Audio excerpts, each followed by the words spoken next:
इन दिनों जन आधार कार्ड एक डॉक्यूमेंट नहीं बल्कि परेशानी की वजह बना हुआ है और हालात ये है कि आने वाले टाइम में ई मित्र कियोस्क जन आधार का काम करना बंद कर देंगे, क्योंकि जन आधार का काम करने में जितना टाइम हम लोग लगाते हैं उतना टाइम दूसरे काम में दें तो अच्छे खासे पैसे कमा लेंगे। जन आधार कार्ड पोर्टल पर टाइम के बर्बादी की सिवा कुछ नहीं है।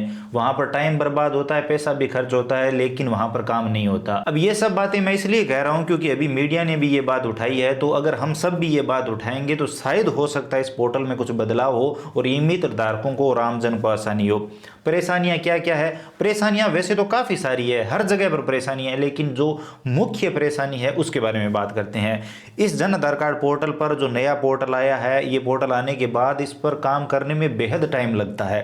एक छोटा सा काम करना है, उदाहरण के लिए हम मान के चलते हैं कि हमें एक जन आधार में बैंक अकाउंट अपडेट करना है। कोई भी स्टूडेंट आया, उन्होंने बोला कि हमें बैंक अकाउंट अपडेट करके दो।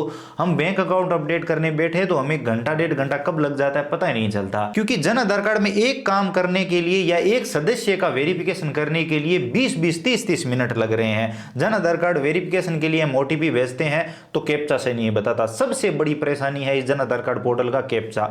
और काफी सारी वेबसाइटें हम यूज करते हैं, आधार पोर्टल को भी हम यूज करते हैं, वहां पर हमें कैप्चा से संबंधित कभी कोई प्रॉब्लम नहीं आती, लेकिन यहां पर इतना हार्ड कैप्चा आता है, या तो गलत बताता है और अगर सही भी होता है तो भी गलत बता देता है। ओटीपी के लिए वैसे तो 10-15 मिनट दिए जाते हैं, लेकिन 2-3 मिनट की अगर ओटीपी आपने दर्ज नहीं की तो ऑटोमेटिक रीडायरेक्ट हो जाता है, ऑटोमेटिक सारा काम किया हुआ चला जाता है। इसी के साथ मान लीजिए आपने ओटीपी दर्ज कर दिया, उसके बाद आपको कैप्चा कोड दर्ज करना है, वहां पर सही से दिखाता नहीं और कैप्चा कोड गलत दर्ज हो जाता है, तो फिर से वो काम जो आपने किया वो शुरू में आ जाता है।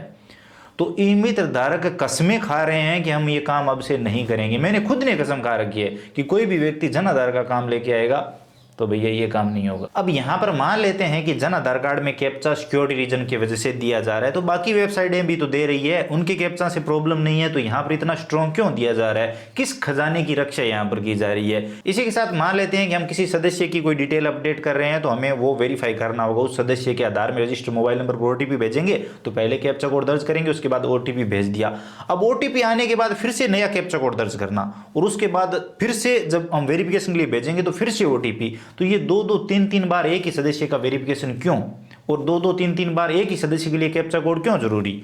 और यहां पर हर सदस्य का वेरिफिकेशन वैसे तो जरूरी नहीं है, क्योंकि एक आईडी है, एक परिवार में शामिल है सब लोग, तो एक का वेरिफिकेशन काफी होना चाहिए। पर मान के चलते हैं कि हर सदस्य अपनी अपनी इच्छा से चलता है, तो हर सदस्य की वेरिफिकेशन के लिए अपना अपना वेरिफिकेशन हो सकता है, मान के चलते हैं। लेकिन ये कैप्चा कोड और बार बार ओटीपी और सारा काम किया हुआ, अगर एक भी बार कैप्चा गलत हो गया तो पूरा रीडायरेक्ट करके शुरुआत में आ जाता है।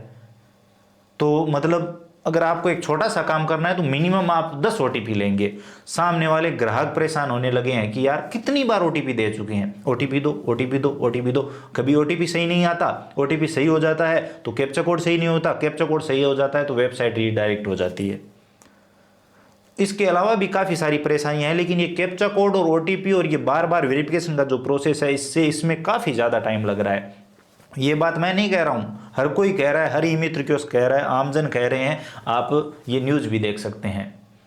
ये न्यूज़ देखकर मुझे लगा कि क्यों ना इस पर वीडियो बनाया जाए और DOIT तक ये बात पहुंचाई जाए कि प्लीज़ इसमें सुधार करें। मैं नहीं कहता कि हमें पुराना वाला पोर्टल दे दो, लेकिन प्लीज़ इसमें कुछ ना कुछ सुधार करो ताकि कम से कम टाइम लगे और एक छोटा सा काम करने के लिए हमें 2-2 3-3 घंटे खराब नहीं करने पड़े। और अगर आप 15 मिनट का या 10 मिनट का ओटीपी के लिए टाइम दे रहे हो तो कम से कम उतने टाइम तक पेज रीडायरेक्ट नहीं होना चाहिए। अगर या फिर वहां पर लिख दो कि 2 ही मिनट तक वैलिड है, 2 मिनट में अगर आपने ओटीपी दर्ज नहीं किया तो रीडायरेक्ट हो जाएगा, ऑटोमेटिक शुरुआत में आ जाएगा। जो आपने काम किया उसका कोई मतलब नहीं है। तो इस प्रकार की काफ़ी सारी परेशानियां हैं और ई मित्र धारक अपने दैनिक जीवन में रोजाना ये परेशानियां फेस कर रहे हैं। तो सभी इस बात से अग्री करेंगे। अगर ई मित्र कियोस्क कहे तो आप अपनी राय कमेंट सेक्शन में जरूर बताइए, क्या आपके सामने ये परेशानियां आती है या फिर आपको पुराने वाले जन आधार पोर्टल से ये पोर्टल आसान लगता है?